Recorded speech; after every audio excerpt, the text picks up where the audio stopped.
আল্লাহ সুবহানাহু ওয়া তাআলা কোরআন কারীমের ভিতরে বললেন যে লা তাকনাতু মির রাহমাতিল্লাহ, বান্দা তোমরা কখনো আমার রহমত থেকে নিরাশ হও না। আসেন আল্লাহর রহমত, আল্লাহর ক্ষমা, আল্লাহর করুণা কেমন আমরা একটু জেনে আসি। বনী ইসরাঈল একজন ব্যক্তি ছিল, যে যুবক, যেই ব্যক্তি 99 জন মানুষকে হত্যা করেছে। কয়জন মানুষকে? কথা বলবেন, কতজন মানুষকে? 99 জন মানুষকে হত্যা করেছে। হত্যা করার পর তার মনের ভিতরে এমন একটা চিন্তা হলো, হৃদয়ের ভিতরে কান্না করলো, আল্লাহ তাআলার ভয় হৃদয়ের ভিতরে ঢুকলো। মনে মনে চিন্তা করলো যে আমি তো 99 জন মানুষকে হত্যা করেছি, এখন আমার মালিকের দরবারে তওবা করা দরকার, আমার রবের দিকে ফিরে আসা দরকার। তখন তিনি কি করলেন?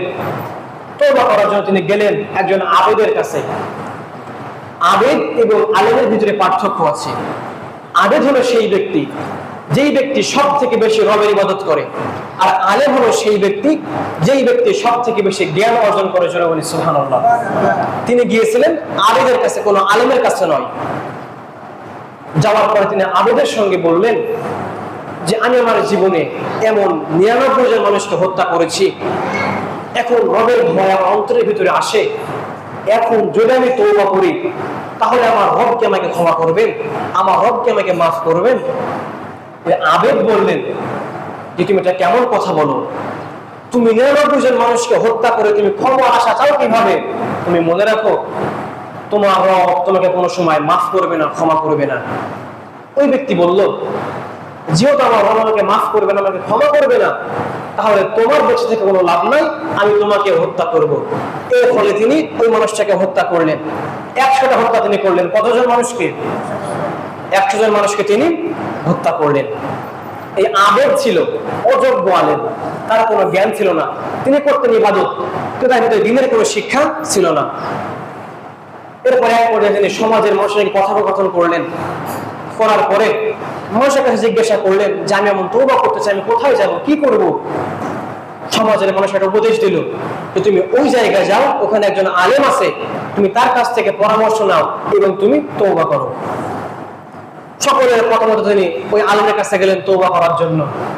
যাওয়ার পরে আলেমের সঙ্গে কথোপকথন করছেন। এক পর্যায়ে তিনি বললেন যে আমি আমার জীবনে একজন নয়, 2 জন নয়, আমি একের পর এক 100 জন মানুষকে আমি হত্যা করেছি, 100 জন মানুষকে আমি মেরে ফেলেছি। এখন যদি আমি আমার রবের কাছে ক্ষমা চাই, যদি এখন আমি রবের কাছে তওবা করি, তাহলে তো আমার রব আমাকে মাফ করবেন, আমার রবকে আমাকে ক্ষমা করবেন। আলেম বললেন, বান্দা তুমি শুনে রাখো, তোমার রব হলো লা তাকনাতু মির রাহমাতিল্লাহ, তোমার রবের কাছে রহমতের কোনো শেষ নাই, তোমার রবের কাছে দয়ার কোনো শেষ নাই, তোমার রবের কাছে করুণার কোনো শেষ নাই। তুমি তোমার রবের কাছে তওবা করো, তোমার রব তোমাকে সঙ্গে সঙ্গে মাফ করবেন। জোরে বলি সুবহানাল্লাহ। যখন তিনি এই কথা শুনলেন, এতে খুশি হলেন। তখন আলেম বললেন, তুমি এখান থেকে চলে যাও ওই দূর পর্বতে, যেখানে কোনো মানুষ নাই, যেখানে কোনো প্রাণী নাই, যেখানে কেউ নাই, শুধু তুমি আর তোমার রব একসঙ্গে কথোপকথন করবে। তুমি সিজদা দিতে যে তোমার রবের কাছে ক্ষমা চাইবে, রবের কাছে মাফ চাইবে, তওবা করবে, তোমার রব তোমাকে ক্ষমা করবেন। এই ব্যক্তি আলেমের কথা শুনে বাসায় আসলেন, ব্যাগপত্র গোছালেন, রওনা দিলেন। পথের ভিতরে তিনি মারা গেলেন, কিন্তু তিনি তওবা করতে পারলেন না। বাসা থেকে বের হয়েছেন, কিছু দূর হাঁটার পরে তিনি মারা গিয়েছেন, কিন্তু তিনি তওবা করতে পারেন নাই। এমন অবস্থায় আল্লাহ তাআলার পক্ষ থেকে 2 দল ফেরেশতা আসলো। একদল আসলো রহমতের ফেরেশতা, একদল আসলো আযাবের ফেরেশতা। কিন্তু সাধারণ যখন কোনো মানুষ মৃত্যুবরণ করে, যখন কোনো মানুষ মারা যায়, যদি সেই বান্দাটা কাফের হয়, তাহলে এই মানুষের কাছে তার রূহ, তার জানটা নেওয়ার জন্য আসে আযাবের ফেরেশতারা। কথা বলেন ঠিক কিনা? আর যদি সে মুমিন বান্দা হয়, নেককার বান্দা হয়, পরহেজগার বান্দা হয়, তাহলে তার কাছে আসে আল্লাহর তরফ থেকে রহমতের ফেরেশতারা। কথা বলেন ঠিক কিনা? কিন্তু ইনি এমন একজন ব্যক্তি মারা গিয়েছেন যার কাছে আল্লাহর তরফ থেকে 2 জন ফেরেশতা আসলো, 2 দল ফেরেশতা আসলো। একদল রহমতের ফেরেশতা, একদল আযাবের ফেরেশতারা আসলো। আসার পরে রহমতের ফেরেশতারা এবং আযাবের ফেরেশতারা এক পর্যায়ে তারা কথা কাটাকাটি শুরু করলো। যে এই বান্দার জাহানটা আমি নিয়ে যাব, না তুমি নয়, এই জামানটার জাহানটা আমি নিয়ে যাব, এই রূপটা আমি নিয়ে যাব, না তুমি নয়, এই রূপটা আমি নিয়ে যাব। রহমতের ফেরেশতারা বললেন, আযাবের ফেরেশতারা তোমরা শুনে রাখো, এই বান্দা তার রবের ভয়ে তওবা করার জন্য বাসা থেকে বের হয়েছে, হঠাৎ করে তার হায়াত শেষ, পথের ভিতরে মারা গিয়েছে, এমন অবস্থা সে তো নিয়ত করেছিল তওবা করবে, তাহলে এই পর্যায়ে এমন অবস্থায় এই বান্দার রূহটা আমি নিয়ে যাব ইল্লিনে। আযাবের ফেরেশতারা বলতেছে না, এই বান্দা বাসা থেকে তওবা করার জন্য বের হয়েছে ঠিক আছে, কিন্তু সেটা কোনো তওবা করতে পারে নাই, তার রবের কাছে ক্ষমা চাইতে পারে নাই, এখনো সে তার তওবা কবুল হয় নাই, এই বান্দার রূহটা আমি নিয়ে যাব সিজ্জিনে। এমন অবস্থায় যখন দুই দলের ভিতরে এক পর্যায়ে কথা কাটাকাটি শুরু হতে লাগলো, তখন দুই দলের ফেরেশতা আল্লাহর কাছে বিচার দিলেন, মালিক আপনি একটা সুষ্ঠু সমাধান আমাদের করে দিন, যে আমরা এই বান্দার রূহটা কোথায় নিয়ে যাব, এর জানটা আমরা কোথায় নিয়ে যাব। আল্লাহ তাআলা ফেরেশতাদেরকে জানিয়ে দিলেন যে ফেরেশতারা, ওই বান্দা যে জায়গায় মৃত্যুবরণ করেছে ওই জায়গা থেকে ওই বান্দার বাসা কত দূর তোমরা একটা ফিতে দিয়ে মাপো, এবং ওই বান্দা যেখানে মৃত্যুবরণ করেছে ওই জায়গা থেকে যে জায়গায় তওবা করতে যাচ্ছিল এই জায়গায় কতটুকু দূরত্ব তোমরা সেটা মাপো। মাপার পরে যখন তোমরা দেখবে যে তার মৃতদেহ থেকে তার বাসার স্থান নিকটবর্তী, তাহলে আযাবের ফেরেশতা তার রূহটা নিয়ে যাবে। আর যদি তোমরা দেখো যে তার মৃতদেহ থেকে তার তওবা করার স্থানটা বেশি নিকটবর্তী, তাহলে তোমরা রহমতের ফেরেশতা তার রূহটাকে নিয়ে যাবে। কিন্তু হাদিসের বর্ণনা অনুযায়ী আমরা পাই যে এই বান্দা যে জায়গায় মৃত্যুবরণ করেছেন তিনি বাসা থেকে বের হওয়ার সঙ্গে সঙ্গে মারা গিয়েছেন, অর্থাৎ আল্লাহ তাআলার ফয়সালা মোতাবেক এই বান্দার রূহটা এই বান্দার মৃত দেহ থেকে তার বাসাটা নিকটবর্তী। এখন আল্লাহ তাআলার বিচার অনুযায়ী